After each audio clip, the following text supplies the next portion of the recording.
This morning on the Ag Issues program, a pleasure as always to bring on to the program Roger McEowen, professor of agricultural law and taxation at the Washburn University School of Law, as he joins us on the program this morning. Roger, good morning. How are you? Good morning, Greg. Doing well. Good to be with you. Good to be with you as well. We're just mentioning the weather, and I know out on your farm it's been a busy time, but you've got some work being done, and I'm sure your workers, like our workers here who are fixing our roof, try to get going pretty early too. Yeah, if people hear thunder this morning, it's not necessarily thunder. It's people on the roof right above us. Yeah. But no, my guys have been knocking off around noon, 1 o'clock each day just because it's been so hot and humid. And yesterday, we had light rain all day long.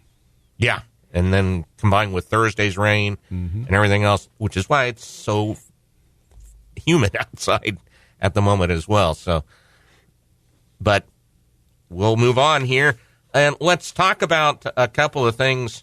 Well, we could probably have several shows on the One Big Beautiful Bill Act, but we're going to focus today on a couple of new tax provisions, specifically that apply to farmland. And this is in Section 70435 of the One Big Beautiful Bill Act. Yeah, 70,435. Thank you very much. There's a lot in there. Yeah, and this is the new Section 139L or IRC 139L, and that provides an exclusion from gross income for 25% of the interest that a qualified lender receives on a qualified real estate loan. Yeah, this is the first of two farmland real estate provisions we're going to talk about this morning, Greg. And this is a provision that's designed to inject more capital into rural areas by incentivizing lenders to make loans that are secured by agricultural land. And it's really kind of a big step forward here. And, of course, you can't be a foreign entity. So if a loan is made to a specified foreign entity, that will not qualify the lender for the exclusion. And the determination of whether the loan is secured by ag land is going to be made at the time the interest income is accrued. And so a couple of accounting points that are pretty important on that one. Now, what is agricultural real estate is the key point of this. That's one of the key definitional terms, and that's any real estate in the U.S. that is substantially used for the production of at least one ag product. And it also includes real estate that is substantially used in the trade or business of fishing or seafood processing. So that second point we don't care too much about in Kansas, but that is a big issue in coastal areas. But it also does pick up fish farming operations, so we do have some of that. That would apply. But the big intent here, the big impact would be for commercial seafood operations, which we don't deal with in the center part of the country. But what this points out is, for example, if you have a company that wants to put up solar panels, they want to put up wind turbines, that's not going to count because this land has to be used to produce an ag product. So that's some type of food or fiber. And then, of course, the other aspect of this is you have to be a qualified lender, and that's any bank or savings associations that has their deposits that are FDIC insured. So that's going to include traditional banks and savings and loan associations where their customer deposits are protected by the FDIC. And this also picks up insurance companies. So any state-regulated or federally regulated insurance company is covered by this, as long as they're overseen by some state or federal regulatory body. It does include farm credit associations, but FCAs, they already have their tax exemptions, so they're not the major focus of this. What this is trying to do is provide more balance with that exemption for other banks and lenders that are not in the Farm Credit Association system. So there are some other tax provisions here. Of course, if I'm going to exclude 25% of the interest on a qualified loan, then I can't deduct 25% of my expenses associated with generating that loan. In other words, Greg, if I've got a farmer that goes to a rural bank to get, say, a several $million-dollar loan, and that bank needs to borrow the money from a bigger bank to make that loan, well, that's part of their cost in generating that loan. Normally, they would be able to deduct 100% of that cost because that's a trade or business expense for that bank. And so the interest that they pay to the other bank would only be, they would lose 25% of the interest deduction. But but they exclude 25% of the income of the interest income coming in from the farmer. So it reduces the taxable income by a greater amount when you do the math than they lose in the expenses to generate that loan. So it's a net positive, and I think the Congress is hoping here that that'll also incentivize those banks to drop the interest rate a little bit to those farmers that are taking out those loans. In other words, that's part of, and I'm sure farmers, have heard of it, the no double tax benefit in this case. Yeah, that's what that is. We've got another provision in the code that's been there a long time, is you can't get a double tax benefit on the same transaction. So what I'm saying here is if I'm able to exclude some of the interest from my taxable income, I can't take off 100%. I can't write off 100% of my cost in generating that loan. And so there's a formula that's in this to make sure that you don't get that double tax benefit. This would seem like that would definitely flow as far as, being able to get more of those banks and others to be involved with it, with the farmers and ranchers out there who are looking at this as well. I think so. I think this is a great incentive for those rural banks to infuse more capital into the ag sector, and at the same time, they get a tax benefit by doing so through that incentive. So I think a real good provision in a brand new code section, in Section 139L, that I'll be dealing with, of course, talking about it at my seminars and in my writings and so forth. And this is what we're referring to here is up on my blog. And a pretty simple thing here to ask, but lenders, everybody needs to keep still the sufficient records to document the natures of their loans as well? Yeah, that's going to be key to this. Obviously, if there's an IRS examination plus bank examiners for these lenders, they're going to need to see all this documentation. So you're going to have to document the loan, the property that it secures, and the amount of interest that's excluded. Those are the three big things. Roger McEowen, professor of agricultural law and taxation at the Washburn University School of Law, is our guest, as you hear him every couple of weeks here on 580 WIBW. Another provision, Roger, that is in this is IRC 1062, effective for sales and exchanges occurring in tax years beginning after July 4th of this year. Right. This is an interesting one. I was initially consulted by the staffers for Senator McConnell out of Kentucky on this one when they were thinking about drafting this. This did not come out the way that our initial conversations went. The initial call from the staffers was the senator wants to do a provision that would allow a farmer to sell farmland to another farmer, and as long as that other farmer farms it for 10 years, then the sale can be excluded from income by the seller. Well, it kind of came out that way, and what I told them was, well, we don't have to reinvent the wheel on this because we've got Section 2032A of the code, which is for special use valuation. We've got a 10-year rule on that. We've got recapture provisions in the code. We've got all the mechanics there. We just have to dovetail into that. So I sent them about 5 pages of drafted material.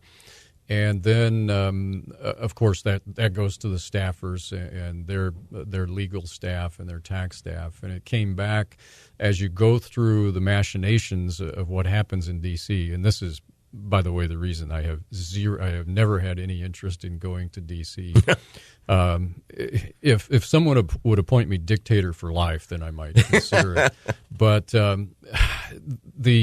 the rolling that goes on all this stuff and the way it comes out is completely different and sometimes from the initial concept. Well, this is not completely different, but what we have here is a provision where if a farmer sells farmland to someone else who is basically a farmer, they're going to farm it for 10 years, then you don't get to exclude the gain. You get to spread that gain out over 4 years in equal installments. And it's not necessarily the gain, it's the net tax liability. And there's a complex formula to determine what that net tax liability is.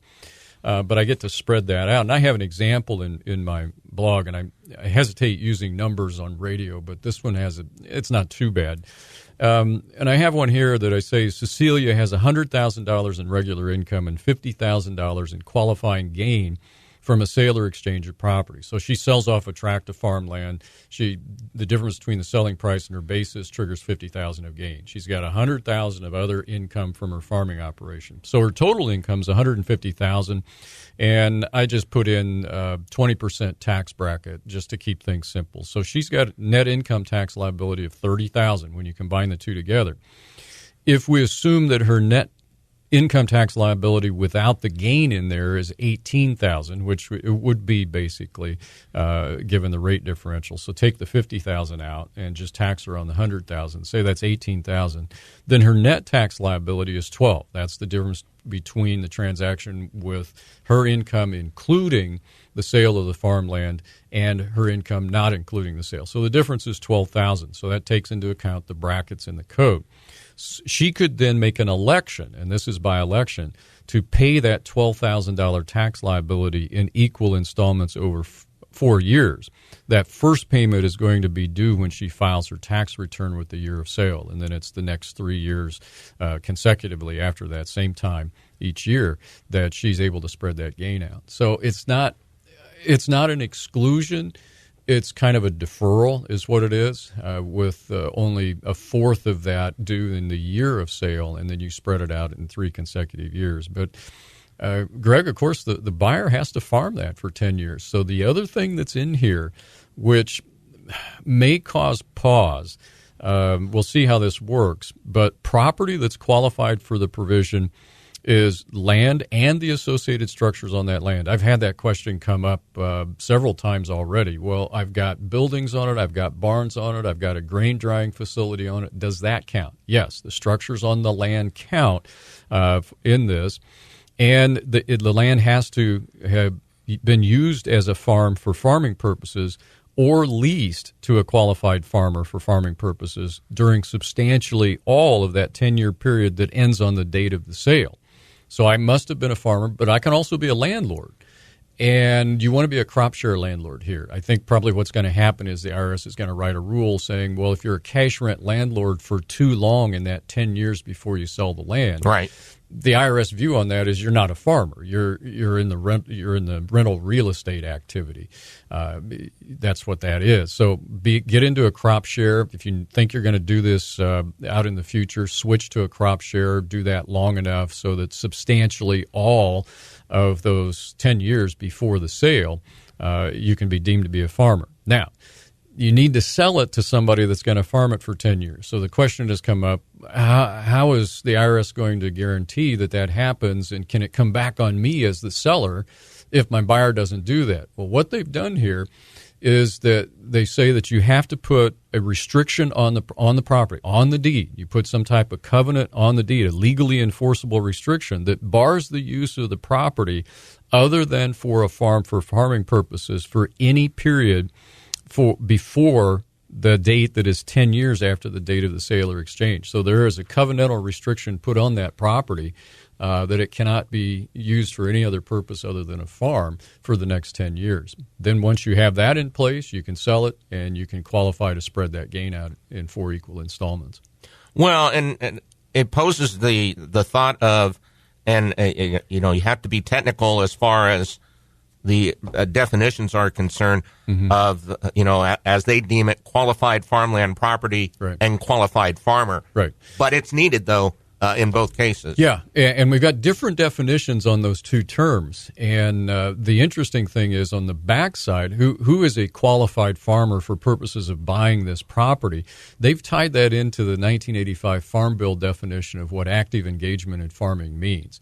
So that means you've got somebody that is putting land capital equipment in it, capital equipment or land, and active personal labor or active personal management. Those are your definitions. Those are the FSA definitions for active engagement. And your share of profit or loss from the farmland has to be commensurate with your contributions, and your contributions have to be at risk. That's all in there. And we've got the rules in place from the 1985 Farm Bill. So the IRS and the USDA does not have to reinvent the wheel here. We've tied that in. And then on who is a qualified seller, The McConnell's office did tie to my suggestion to go to 2032A of the code on the estate tax side of things to determine what a farm is and whether that land's been used for farming purposes. So we've got a good set of rules, and these rules have already been in place for, in some instances, almost 50 years. And then the other side, almost 40 years. So I'm pretty confident this will work because we can advise clients where the regulatory, what the regulatory view is going to be on this, because the rules are already there and they've linked into them. And you talk about both provisions. Looks like they demonstrate the clear legislative intent to support the ag industry and rural economies through the tax incentives. Yeah. Well, that first provision we talked about, that's a targeted tax incentive that's designed to lower the cost of capital for loans that are secured by rural and agricultural property, and that's going to benefit farmers in rural communities. And that's clearly the goal, is to stimulate the investment by providing that partial exclusion. Now, the other one, obviously, is you're given another tax incentive to be able to pay a portion of your income tax that is specifically attributable to the gain from a qualifying farmland sale in installments. So that'll make it easier to manage the tax burden on farmland sales. That could help facilitate transfers of farmland within families or to new farm families. And that has implications from an estate planning standpoint and a succession planning standpoint, too. So I think two pretty good provisions. And once practitioners get more familiar with these and farmers get familiar with these, I think you'll see these be used substantially. The key there is if a farmer has any questions, wherever their tax provider is, their tax person is, probably good to ask them questions about that. Yeah, and these things, by the way, are real good for the seminar business, too, because people, those practitioners need to know what these are, and we're filling up in our Pennsylvania seminar that's coming up pretty soon. I was just going to ask about that as well. So, and this is all posted on your blog, by the way? Yeah, this is. Mm-hmm. All right, sounds good. Roger, as always, appreciate it. Thank you very much. Thank you, Greg. That is Roger McEowen, professor of agricultural law and taxation at the Washburn University School of Law, as he joins us on the Ag Issues program here on 580 WIBW.